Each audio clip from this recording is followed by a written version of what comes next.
Wilson, and we are reviewing AEW Dynamite from May 15th. Let's go. Look, y'all, I am so sorry that, that this happened so late, but as you can see, Mama was sick, but I did not want to leave y'all hanging. Next time I will just get the wise man to do this. But I'm here now, and let's get it in because this episode was so good. All right, so we opening up with BCC tag team going against the Don Callis family, but no. We doing Aussie Open New Japan, baby, because it was against Cal Fletcher and Jeff Cobb. Now, the first one to come out is Jon Moxley, but Mr. Cal Fletcher and Jeff Cobb want to do a jump on him, right? It happened. So they doing this. It's going on for a little while now, but only to have the homegrown hometown boy Bryan Danielson for the save. Now, let's so that's a very key part. We're in Washington State, so we are going to have three key homegrown boys making a splash this show. And so so Bryan Danielson comes out for the save, and classic Anarchy in the Arena style, they play his theme song for a good minute and 30 while he was putting on some behind. As a moviegoer, that's my thing. I love a good soundtrack to any action sequence, right? That's just me. So love that. And then of course you can't do it for the whole the whole show. So music off, they go to the match. Match is great. Everyone in BCC tagged together perfectly, but my favorite is Danielson and Moxley because it goes so smoothly in my eyes. They work together so great. Of course they win, but that's not the end of it. Of course not, because like I said, it's not Aussie Open. It is Don Callis family. So after the match, Mr. Takeshita wants to beat down Jon Moxley in this new Japanese throw pants, looking how you want to look.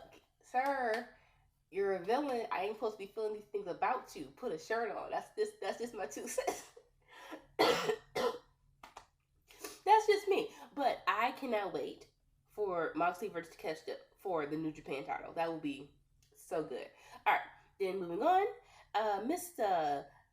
Adam Copeland comes out, and he does not even get a minute into his entrance, 30 seconds, because Mr. Malachi Black in the House of Black wants to beat him down on the ramp. Then they drag him to the ring, and of course, I was gonna say, of course, Adam don't have no friends, but I think he has a lot of friends, but his friends be sucking. Like when is FTR finally gonna have your back? I thought that was I know Christian Cage was a reason in real life why you came, but FTR played a nice part of it too, right? So that's just me, but fine. Cal was trying to help Cal rally, but that didn't work. So they're holding Adam Copeland down. Malachi Black has the mic, and he says, "Take his running ring off." And it's like, oh, this is the sick craziness that I enjoy of House of Black. And then the crowd saying F. Shut the F up, and he was like, "Oh, so you're just gonna love what I'm about to say?" And he was just like, "This symbol has weakened you somehow. It's very interesting." And then it fades to black, done. Then we go later on to the show. Malachi Black was like, "You know what?" So I think it's on Collision. I didn't see it. Adam Copeland suggested their title match for the TNT Championship would be a barbed wire steel cage match. During this vignette promo, Malachi Black says, "I accept, but if you lose, you have to bend a knee to the House of Black." I need Malachi Black to win. That's what I just need in my spirit and in my soul, because Malachi Black and the House of Black are that good. I don't know why we're not pushing them to greatest of heights. So if this is the start of it and Malachi Black wins the TNT Championship, I would love that. a girl can only hope. My expectations are still not low, but they're in the middle. So, but I would love to see that. All right, let's see what's going on next.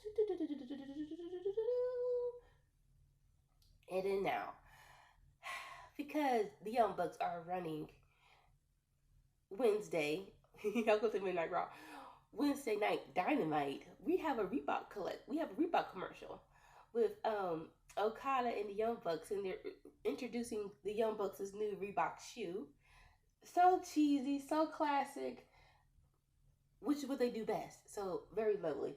Leads into the Young Bucks versus Christopher Daniels and Matt Sydal. Matt Sydal is cool, but baby, Christopher Daniels is my guy ever since TNA, X Division matches to AEW, SCU. I love this man, right? That will never change. But unfortunately, Young Bucks beat Matt Sydal and Christopher Daniels. Matthew Jackson gets on the mic and says, Mr. Christopher Daniels, you put your hands on us, and that is not becoming of the AEW employee. So unfortunately, we have to let you know you're fired. This is the second time y'all done fired Christopher Daniels, or he got fired on this show. I'm all sick and tired of it. I think this is kayfabe, right? Because they haven't made the stipulation of who wins Anarchy wins control of AEW. So in my mind, next week, if he didn't go through surgery, Kenny Omega says, yeah, you can forget that, Christopher Daniels. You rehired. I would love that. And on commentary, Mr. Jack Perry is clapping because he did commentary during the match, but it wasn't that much. But his greatest accomplishment was clapping, giving it up for the Young Bucks firing people, you douche, and then pouring a Ric Flair Woo energy drink on Shivani's head. Sir, I need someone to beat your behind, and hopefully that will happen during Anarchy in the Arena. All right. So next up, we have Miss Toni Storm. Miss Toni Storm. She's ever since she's got this gimmick, she has been the prize female wrestler of AEW. No offense, but she has. So last week, what's her name? Oh my gosh, who her protege? Mariah May. Mariah May got beat down by Harley Cameron, who is going to face Toni Storm this episode. So before this promo, I can't do it justice. So please go watch YouTube clips, or if you have Hulu or cable, please go rewatch AEW Dynamite, because this promo was so stupid. So I'm just describing it. She held Mariah May in her bosom, and she was like, "You're gonna have to face the person who's the protector of the person in my bosom that you were beating down last week, and then it's gonna be the same as it's always going to be. You're gonna be flat on your back with a bun on your face and a shoe up your ass."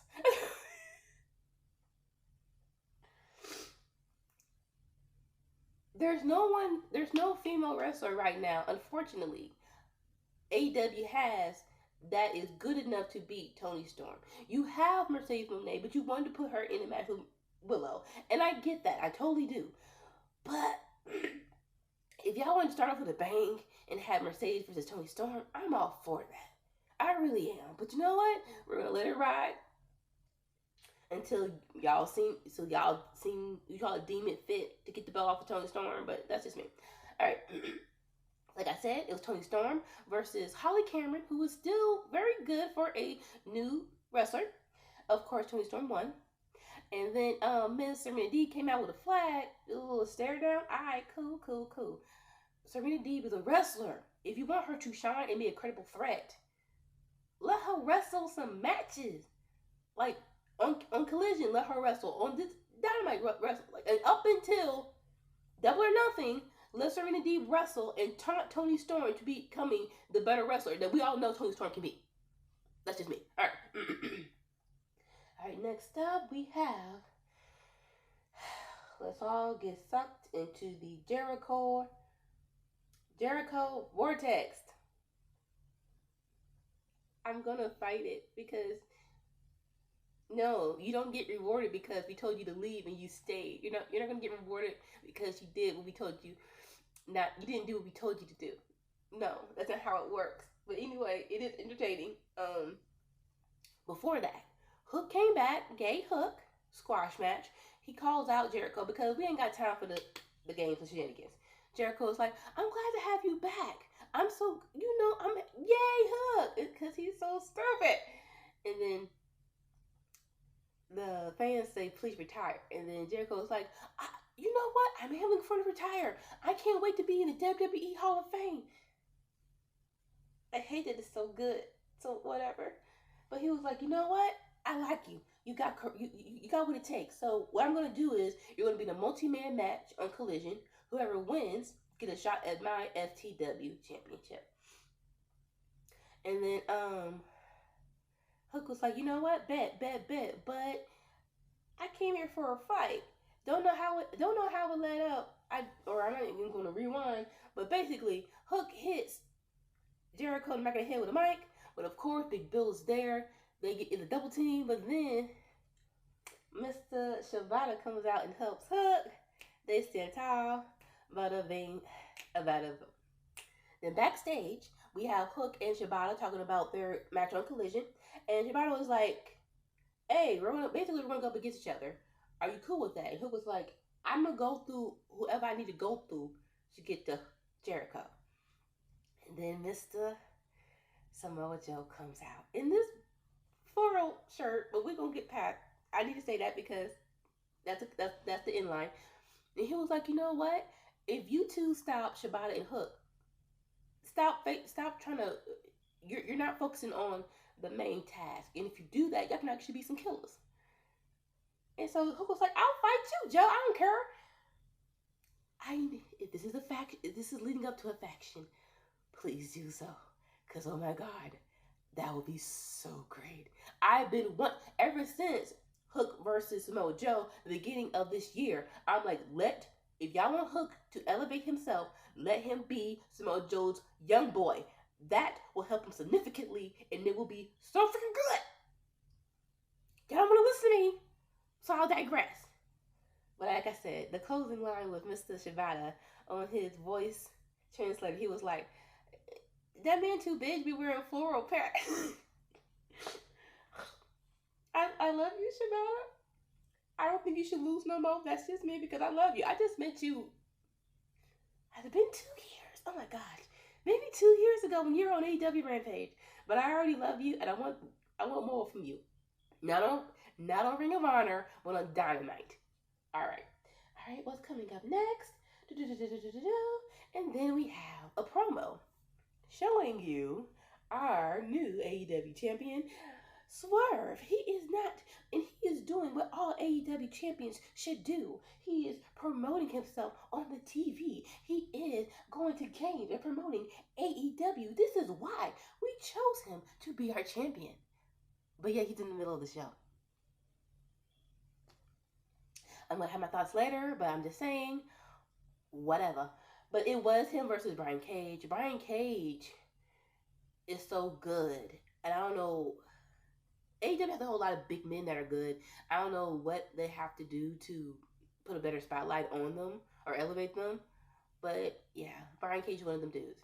Great match. I didn't think it was going to be anything less. Of course, Swerve wins for the house call. 1, 2, 3. Bing, bang, boom. But Swerve is still, he's trying to be a killer. He ain't the killer he used to when he was chasing the title, but he got a little bit dog in him. So he gets 2 chairs out. He slams 1 chair on Brian Cage's arm. Here comes Christian Cage. We're not sure if it's official that Christian Cage has become Brian Cage's fake daddy, but we're gonna say it already. So while Swerve is looking at Christian Cage, Mr. Nick Wayne wants to do a low blow. And then to recall last year when Swerve did a home invasion on Nick Wayne's, I was a compound, but training at his house and beat him up. They got a picture of Swerve's family and smashed it over Swerve's head. And then Christian Cage got the picture and just rubbed the blood all over his face, basically. I want to care. I want to be invested. It's not that I don't like either of these men, but you can't convince me that Swerve isn't winning. I don't know if it's a good thing or a bad thing, but it is what it is. And more importantly, this is where I have a gripe. You can't convince me that this will be the main event, and that's where I have fault in, because he is your AEW World Heavyweight Champion. He should be the main event. Now, I have an idea of how they can save this, and hopefully, someone who has more followers give this to them, because I want more for Swerve as a black heavyweight champion. I want more for him, and so the idea I have at the end is gonna be good. So, yeah, I'll give it to him. All right. And then we have a nice little commercial for AEW's new YouTube show, Meal in a Match, where our RJ City and Renee Paquette have dinner. Yeah, dinner, a meal, could be lunch, depends, with a wrestler, and they watch a match. This is reminiscent of Dinner in the Movie, which I actually loved on TBS. So if there's any comparison or any like common ground with that, I'm all for that. Especially Saturday morning. Let's go, gun ho, woman here. And then we have the backstage segment of Mr. Ospreay, and Roderick Strong. And basically, I love that this was backstage because it was real even tone, like it got stronger voices, but no voices were raised. And basically, Will Ospreay being that dude, he was like, you real comfortable walking around with that title in front of me. And there's only two things that can let you be that comfortable. Number one, I'm not doing the Tiger Driver, whatever numbers is on the end. And you got your goons in the back. He said a word. I don't know if the word is. It's British, but it's hilarious. And if I come at you, I'm gonna get strangled. So I'm gonna be smart. I'm gonna just keep my distance. But Double or Nothing is on. I'm taking that title. And then Roger was like, you know what? Cause you grown up. Oh, you got married. Oh, you got a kid now. Oh, you a big boy. Johnny was like, you was not a big boy. You was still a little baby boy. And I'm going to show everyone just how immature you are at Double or Nothing. And so this was good. Like sometimes backstage segments, everything didn't have to be in front of a large crowd. It's more of an action if it's done right backstage. So I did love this. This was great. And that was it. He was like, and then we have Willow and Mercedes, the contract signing. And I know what you're thinking. Oh, contract signing, that ain't gonna do nothing. You would be wrong, my gentle viewers. So they get to the table. Willow signed the contract first, and she was like, do you respect this title? This is a TBS championship, reminiscent of the TNT championship that is go back decades. My friend Statlander in the back, she fought with this title. Now, will you fight for this title if you win? But you know what? That's a big if, because right now I'm the TBS championship. This smile on my face, yeah, this was gonna happen, right? Because I'm gonna beat you, right? Boom, boom, boom, boom. And so Mercedes come out with being a heelish Mercedes, which thank you, just to start to relief. She's like, I don't need the title to be the face of TBS. I've been doing it for the past couple of months. I've been throwing pitches. I've been at courtside. I've been on the red carpet. I've got more eyes on AEW than you will ever have. So I deserve that title, and I'm going to take it from you on Double or Nothing. And so Miss Willow, she was like, we'll see, because the last time in New Japan, when we faced each other, I walked out as a champion, and you know I got it all.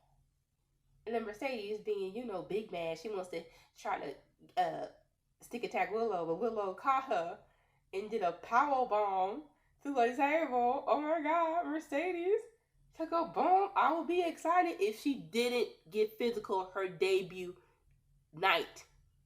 She did a move her debut night, so it's very confusing on what was the plan for Mercedes when they got her. But you know what? is hot. It's getting it was out of 5 the rivalry. They moved it to a 7. We got 1 week to move it to a hot, red hot, right? I love Willow, so I as much as it would fit Mercedes to be champion right now, I just want Willow to be okay. I just want Willow to be okay, and whatever aspect that means, where y'all don't drop the ball on her, she's gonna go into obscurity after Double or Nothing. Just make sure Willow's okay, because she's a star, and how y'all did not notice this is beyond me. Whatever. And then we have the main event of Okada versus Dax Harwood. Now, these are two. When you have two wrestlers, we like to wrestle. We just want to wrestle. It's gonna be a banger. And of course, this is what it is. In like we call it, like, wrestling is subjective. A banger could be flips and tricks. No, sometimes a banger is just Japanese strong style, and we just beating the crap out of each other with a couple of submission moves tied up in the middle. That's basically what they had. Basically, a new Japan strong style match with a couple of submission maneuvers all up in there, right? But of course, Okada is Okada, so he beats Dax Harwood. And then of course the Elite try to run down and try to beat on him some more, which is very, very But of course the cavalry's here, because we are in Washington. And we have 3 Washington boys.